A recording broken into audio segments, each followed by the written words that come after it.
Naghingyo ang Department of Justice sa Metropolitan Manila Development Authority o kon MMDA nga ipakigbahin sini ang mga kopya sang CCTV footages sang nagligad nga semana kadungan sa mga hitabo sa Senado. Suno kay Justice Secretary Frederick Vida, partikular nga ginhingyo nila ang mga kopya ilabi na nga tabo sang ika-14 sang Mayo kasunod sang pagbiya ni Senator Bato de la Rosa sa Senado sang alas 2 sang kaagahon. Kaangot sini natala na nga bisitahon sang gintukod nga Special Panel of Prosecutors ang Senado agod pisikal nga inspeksyonon ang lugar kung sa diin natabo ang insidente sang lukpanay sang pusila. Ang mga grupo ang ginlunsyar sang Department of Justice para tutukan ang investigasyon sa mga hitabo sa Senado. Ginpakigbahin man sang tiglikom ang pagbaton sang report sang National Bureau of Investigation kag Government Service Insurance System o kon GSIS.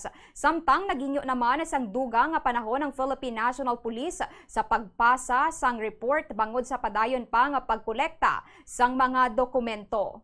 We also made a request to the MMDA for all footages related to, especially during May 14 after the 2:30 a.m. Apparent escape of Senator Bato from the Senate premises. Our panel also would be inspecting physically. The exact time would be either tomorrow or today.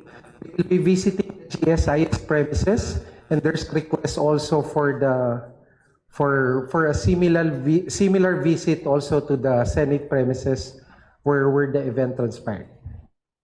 Nabatian si Department of Justice Secretary Frederick Vida.